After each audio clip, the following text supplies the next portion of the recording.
అదే RTV app వార్తల్ని క్షణాల్లో చదివే అవకాశం ఉంటుంది. ఒక న్యూస్ పేపర్, ఒక టెలివిజన్ ఛానల్ మీ చేతుల్లో ఎప్పుడూ ఉంటాయి. దేశ ప్రధాని నరేంద్ర మోడీ ఇచ్చినటువంటి స్ఫూర్తితో ఈరోజు హర్ ఘర్ తెలంగాణ సంబంధించిన కార్యక్రమాన్ని సిద్దిపేటలో నిర్వహించడం. అందులో భాగంగా సిద్దిపేట హై స్కూల్ నుంచి స్థానిక ఓల్డ్ బస్టాండ్ కూడా కార్యక్రమాన్ని ర్యాలీగా రావడం జరిగింది. అందులో భాగంగా మెదక్ పార్లమెంట్ సభ్యుడు రఘునందన్ రావు మనతో ఉన్నారు. సార్ చెప్పండి, ఈ యొక్క కార్యక్రమం ఎలా చూస్తారు మీరు? సో ఈ దేశానికి స్వతంత్రం సిద్ధించిన 7.5 దశాబ్దాల తర్వాత దేశ ప్రజల్లో జాతీయ జెండా ఎగరేసేటువంటి రోజును సెలవు రోజుగా భావిస్తున్నటువంటి పరిస్థితులలోంచి ప్రజల్ని చైతన్యవంతుల్ని చేసి అనేక మంది త్యాగదనులు స్వతంత్ర సమరయోధులు తెచ్చినటువంటి స్వాతంత్రం యొక్క గుర్తింపుని, గౌరవాన్ని, జాతీయ జెండాను గౌరవించాల్సినటువంటి పనులని భావితరాలకు నేర్పించాలనేటువంటి ఒక లక్ష్యంతో భారత ప్రభుత్వం గౌరవనీయులు నరేంద్ర మోడీ గారి నాయకత్వంలో తీసుకున్నటువంటి ఈ కార్యక్రమాన్ని హర్ ఘర్ తిరంగా, ప్రతి ఇంటి మీద జాతీయ జెండా ఎగరాలి. ఎందుకంటే ఈ దేశం నాది, ఈ దేశ స్వతంత్రాన్ని నా కోసం నా పూర్వీకులు తెచ్చిపెట్టిరు అనేటువంటి ఒక భావనని పిల్లల్లో తీసుకురావడానికి, మారుతున్నటువంటి కాలంలో, పెరుగుతున్న కంప్యూటర్ యుగంలో దేశ స్వాతంత్రం ఎట్లొచ్చింది, ఎన్ని పోరాటాలు చేసిరు, అమరులైంది ఎవరు, ఏ కుటుంబాలకు పేరు వచ్చింది, ఎవరు త్యాగం చేసిరు అనేటువంటి విషయాల్ని నెక్స్ట్ జనరేషన్కి అందించాలనే ఒక లక్ష్యంతో ఏర్పాటు చేసినటువంటి ఈ కార్యక్రమంలో ప్రజలందరినీ irrespective of caste, creed, race, religion అందరినీ భాగస్వాములు చేయాలనేటువంటి ఒక లక్ష్యంతో ఈ కార్యక్రమాన్ని కొనసాగిస్తూ ఉన్నారు. సహకరిస్తున్నందుకు భావి భారత పౌరులైనటువంటి విద్యార్థిని మిత్రులకు, ఉపాధ్యాయ సోదరులందరికీ కూడా కృతజ్ఞతాభివందనాలు తెలియజేస్తూ, ఎవరైతే 15 ఆగస్టు రోజు జాతీయ జెండా ఎగరేయడానికి నిరాకరిస్తున్నారో వాళ్ళని దేశద్రోహులుగా కూడా ప్రకటించాలని భవిష్యత్తులో భారత ప్రభుత్వాన్ని ముందు ఒక అప్పీల్ నుంచబోతా ఉన్నాం. జాతీయ జెండాను ఎగరేయలేనోడు ఈ దేశంలో ఎమ్మెల్యేకి, ఎంపీలకు పోటీ చేసేందుకు కూడా అర్హుడు కాదనేటువంటి ఒక కొత్త చట్టాన్ని తీసుకురావాలనేటువంటి ఒక ఆలోచన కూడా నా మదిలో ఉంది. దీన్ని భారత ప్రభుత్వం ముందు గౌరవనీయులు నరేంద్ర మోడీ గారి ముందు ఉంచుతాం. ఖచ్చితంగా ఈ దేశ హితం కోసం Bharatiya Janata party is a party with difference అని చెప్తాం. Nation first, party next, individuals last అని చెప్పేటువంటి పార్టీగా ఈ దేశ హితం కోసం ఏం జరగాలనో అవి జరగాలని కోరుతాం. భారత పార్లమెంట్లో భారత ప్రజాస్వామ్యాన్ని, భారత రాజ్యాంగాన్ని గౌరవించకుండా పాలిస్తానా జిందాబాద్ అన్నటువంటి దుర్మార్గుల పార్లమెంట్ సభ్యత్వాన్ని కూడా రద్దు చేయాలని ఒక పార్లమెంట్ సభ్యునిగా డిమాండ్ చేస్తాం. అంటే గత 10 రోజుల నుంచి బంగ్లాదేశ్లో ఒక హిందువుల కుటుంబాలపై దాడులు జరుగుతున్నాయి. ఆ విషయంలో మీరు ఏం చెప్తారు సార్? భారతదేశమైనా లేదా భారతదేశం పొరుగులో ఉన్నటువంటి దేశాలలో జరుగుతున్నటువంటి సంఘటనల్ని గమనించే భారతదేశం, భారత ప్రభుత్వం సిఏఏ అనేటువంటి ఒక చట్టాన్ని తీసుకొచ్చింది.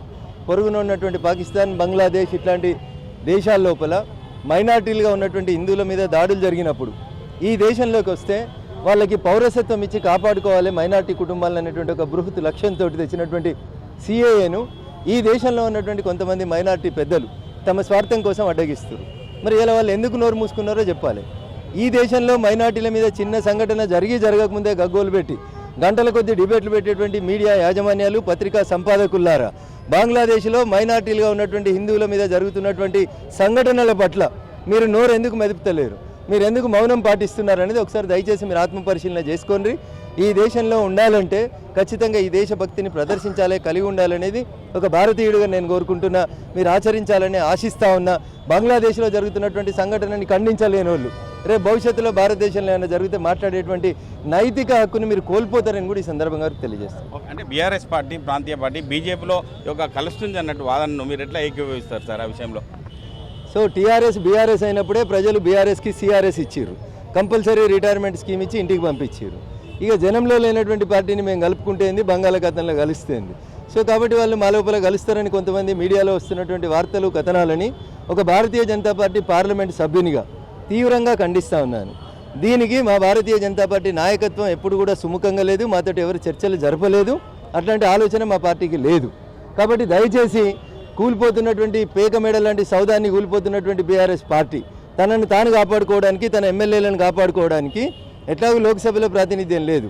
కాబట్టి కాంగ్రెస్ని అడ్డుకోవడానికి మేము బీజేపీలో కలుస్తున్నాం, మీరు ఇన్నే ఉండురు అని ఆడుతున్న ఒక నయా నాటకంగా చూడాలి తప్ప భారతీయ జనతా పార్టీ కాశ్మీర్ నుంచి కన్యాకుమారి దాకా ప్రతి బూతుని గెలవడమే మా లక్ష్యంగా పనిచేస్తాం. బీఆర్ఎస్తో మాకు ఎట్లాంటి సంప్రదింపులు, పొత్తులు, విలీనాలు అనేటువంటి అంశం గురించి నాకున్నంత వరకు ఎలాంటి సమాచారం పార్టీలో లేదు, పార్టీ దానికి సిద్ధంగా లేదు. అంటే బీజేపీ రాష్ట్ర ప్రధాన నాయకులు ఇప్పటికే ఒక కేటీఆర్, రేవంత్ ఇద్దరు ఒకటే అని చెప్పి ప్రధానంగా ఒక అంతర్గతంగా చర్చ నడుస్తుంది. ఆ చర్చ విషయంలో మీరు ఏం చెప్తారు సార్? కాంగ్రెస్, టీఆర్ఎస్ రెండు ఒకటి అనేది నేను ఇవాళ చెప్తలేను, ఎవరైనా కొత్తగా ఇవాళ చెప్పిరేమో నాకు తెలియదు. కాంగ్రెస్ టీఆర్ఎస్ మధ్యలో విడదీయరాని బంధం 2004లో ఫెవికాల్ తోటి మొదలైంది. నాణ్యానికి ఒక దిక్కు బొమ్మ అయితే ఒక దిక్కు బొరుసున్నట్టు టీఆర్ఎస్ కాంగ్రెస్ల మధ్యలో ఆ విడదీయరాని బంధం ఉంటుంది. ఆ బంధాన్ని విడగొట్టాలనే ఆలోచన మాకు లేదు. వాళ్ళిద్దరు అట్లే కలవాలి, సాగాలి, సావాలని కూడా కోరుకుంటున్నాం. Let the future of those 2 parties will be decided by the people of Telangana. Thank you. అంటే ఇక్కడ పరిశీలన బట్టి చూసుకున్నట్టయితే దేశ ఔన్నత్యాన్ని కాపాడే విధంగా జాతీయ భావాలను పెంపొందిస్తూ ముందుకెళ్లాలి తప్ప దేశానికి ద్రోహం చేసే వ్యక్తులకు రాబోయే రోజుల్లో రాజకీయ పార్టీగా ఓడగొట్టే ప్రయత్నం చేస్తామని చెప్పి ఈ యొక్క మెదక్ పార్లమెంట్ సభ్యుడు మాధవ్ నేను రఘునందన్ రావు చెప్తున్నారు. కెమెరామెన్ నెల్లూరుతో మహేష్, RTV, సిద్దిపేట జిల్లా.